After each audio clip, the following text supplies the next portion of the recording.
to get more intricate with Yolder, and also wants to like understand like an end game Yolder. Yeah, we only have Turkey, and I feel like in Xeno, and maybe there's a couple other people I can't think of at the top of my head right now. But the whole thing is they show you some things, but I wanted to go in a little bit more in depth if I can.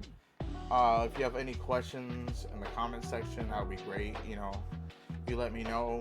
Also, when it comes to the damage testing, you let me know if I did something wrong. But I already tested this stuff, and I tested this with Xeno, so we know this stuff works pretty much. So here, let me show you what I'm talking about. And yeah, if you've noticed here, I have a wolf and an Ikora. I'm going to talk about a couple different Light Link companion builds that we can do with these guys. And we'll get back to why these are to be some of the best in the game for Yolder for end game stuff. Because a lot of the stuff, like, she is out damaged by like a lot of characters like Hellhest, etc. And I wanted to show like almost competitive damage as best as you can, but you'll see what I mean. So as you can see right here, I have a Delphi Kofi. I'm using Annihilation and Syncopation. Don't get me wrong, you can use um, a Fraternity and Syncopation. They're both really goddamn good. They're both pretty much what you're looking for, because like Fraternity will proc when you're by yourself, but Annihilation, like the lower the target's health is better because you're doing a lot of cleanup with the Kofi than just using your primary weapon. Because in a sense, you're using Parch of Sky as your Wither Horde for this. So I'll show you what I mean by that. So I have my Parch of Sky completely maxed out to the T. I usually just do a heavy attack. Let's see. I'll show you what I mean. I'm doing a heavy attack and then just going straight to my primary, to my SMG, and doing it that way.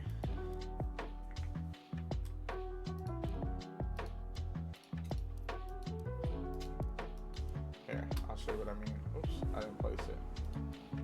Alright, so just an example. Heavy, then cleanup.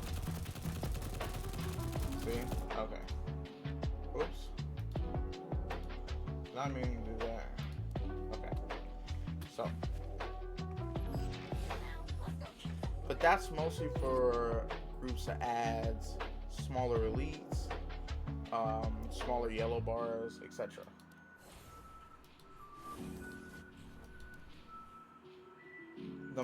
The particular thing you do want to do when you there's also the combo for Parch of Sky, which is the heavy light attack. You have to do about, with it max out, you only need to do about 2 or 3 light attacks before you have to switch over to the heavy attack again, the proc Thunder Drums, which is this new one right here. So you have about 4 seconds, so you can get about 2 to 3 in there, maybe 4 if you're very lucky, but you can only do that with the bubble. Because the bubble gives you increased attack speed and stuff. So, and I have these all golded out, of course. A lot of this won't do you very good if you're not at a high enough level with Jolder. In a sense of, you want maxed out perks for a lot of this build. Yeah, you can do it probably like with half the stuff that you know that's available to you. You don't need to be a tier like 6 Jolder for this build to be correct, but you do want to have your max relic abilities. You need to have like the artifacts need to be up to par, and what I mean by that is like, in order for us to get the increased damage, because I'm doing about 781k with max stacks of retribution, solar boost, and bellicose buff. Oh, and the inverted fury buff. Excuse me. So we want to be able to have solar on an artifact. I know a lot of Yolders use void, but if you're using a Ko-Fi and a Parch of Sky build, it technically won't make sense for what we're trying to do here, is because we're trying to use Parch of Sky as our main weapon. You should be able to use a Parch of Sky and one shot or one tap a shielded solar enemy, or even or even an elite, to one tap them. And the same thing, you should be able to one tap the shields with a bellicose buff. But in this case, I don't think you need the buff now with these with the build that I'm gonna be explaining as we go on, because of the light link companions and stuff. So inverted fury and bellicose planetismo is very important for this build. These two always gonna stay the same. Ring of abundance, ring of safeguarding, guarding. Of course, there is other builds for Jolder. Don't get me wrong. There is I don't have the third one. Ring of courage. Excuse me. So you want, that's like the basic one a lot of Yolders use, but that's more of like a tanky build, like staying alive. You know, ring of reflection. But we're not here to do that. You're not here to survive like that, because technically, the way the Jolder is, it's already built tanky. Like that's why I say it's better for you to have more of an upgraded Jolder for this, so you do not have to rely on these kind of artifacts for this build. So, see, I'm using.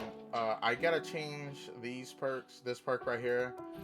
Apparently, from some endgame players, melee damage resistance and range damage resistance doesn't do much for right now at this moment. They don't have much benefit as we think we do. As we think they do. Excuse me. There we go. Couldn't get the word out. But these are the perks that you're gonna want for the offensive artifacts, like weapon enhancement, ability strength. So when you cast your abilities, you get more damage, and also that stacks for bellicose. Casting signature abilities grants you 30% weapon damage for 6 seconds. Excuse me. And the same thing here, increased solar damage, and you also get that cool little health restore on there from that perk, which is awesome. And it gives you a super, when you cast your super, it gives you a 12.6 damage bonus for 6 seconds. All this stuff stacks. Okay, this is the other build for Jolder, the radiation build. And this particular build, every time this perk hits, this rampage and radiation hurts you, you get more of your rampage, and your rampage is always at 100% because you're always damaging yourself. So you're giving yourself a debuff, but you're also taking less damage from everything. So it's like a risk versus reward, and I've seen this going around. I want to test this, but I've been putting so much into the artifacts that I already have. This is gonna have to be at a later date. I might find someone to do some damage testing with these particular artifacts. So this, I feel like, is the other build that is really good. It's like 3 builds that are usually pretty good for. Okay, I lied. You do the tiers actually do matter, because you need at least a tier 4 for this build to work. You need to get it's 13 stacks of retribution for this. Retribution. Weapon hits deal an additional instance of void damage based on weapon damage, which each retribution stack providing 9% damage.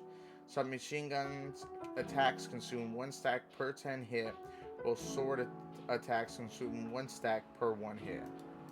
Okay, so all this, then usually, you know, we might have like I see most people use Gwen, and a Gwen and Ikora usually, or Gwen and a Tall, basically. But that's like just so you can increase, but you don't get as much damage from it. You're just increasing. Okay, except for the Gwen one and Ikora. So in this particular case, because we are using Woof for the bonus solar damage, and we're using Ikora. That's how we're getting the void damage, so we don't waste the time on artifacts when you can boost your Partridge Sky damage more, because we're not really, we're not using Huckleberry in this case, but we're using the Partridge Sky. That's our exotic of choice here. So let me take, I'll show you what we can do. I'm just going to show you naturally what it looks like.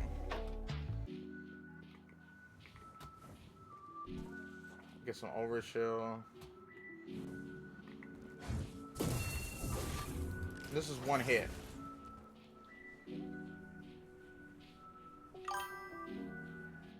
Oh, Sammy, what's up? How you doing? So, I was showing y'all what the basic, the whole thing is we're trying to get that heavy attack to the highest it can be.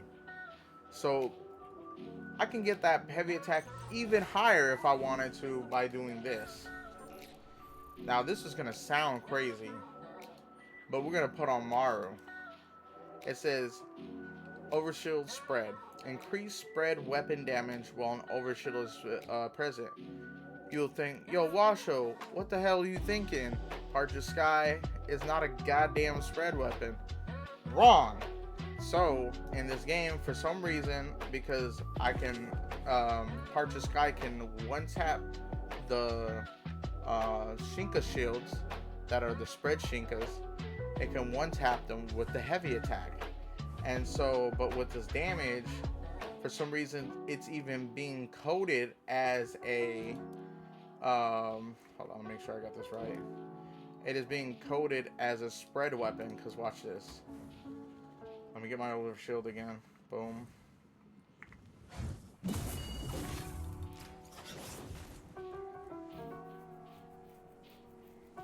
That's one heavy attack, y'all.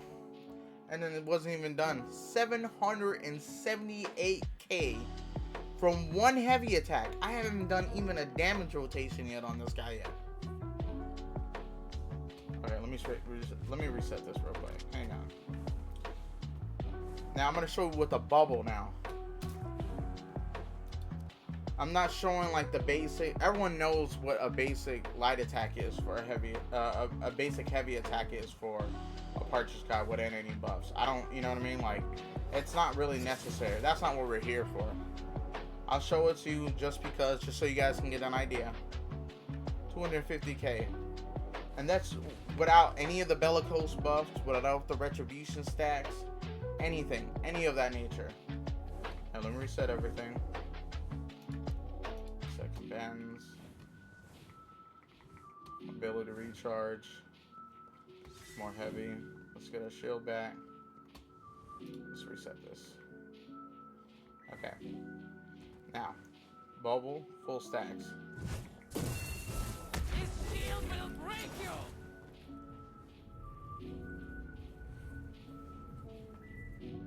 That's one heavy attack, y'all. Yeah, I slammed. Yeah, I did the shield throw. But that's just getting the buff. We could do it without it, but that doesn't matter. You're still, naturally, you're going to be in the middle of a run. You're not going to be throwing your shield away. That doesn't make any sense. I'm just showing you how hard it could potentially hit and what its potential can be. Okay, now. That's 1,051,000. That's with the Morrow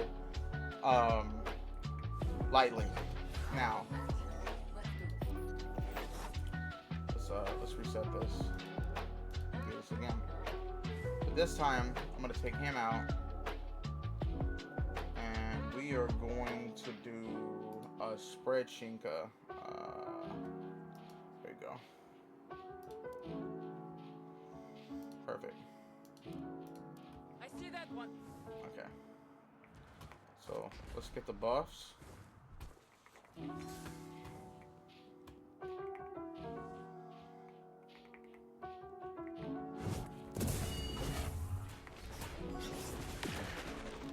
One tap.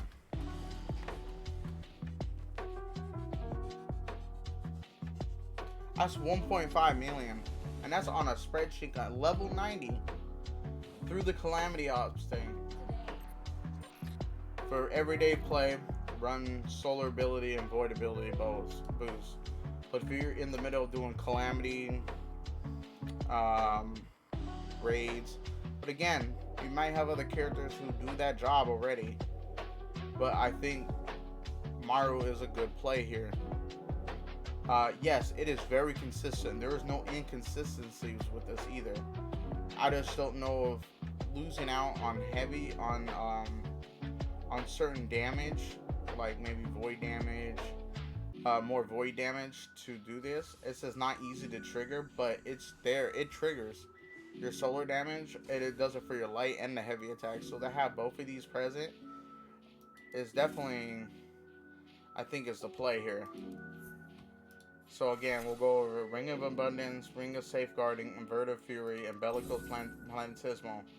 And most Yolders will have Weapon Enhancement, Ability Strength, and Super Boost, but with Void Boost. But in this case, we're replacing Void Boost with Solar Boost to get more of the heavy, the procs for the heavy attack of that Solar Boost. Because you're there, the job of that Partridge Sky is to either one tap or to pop shields. That's it.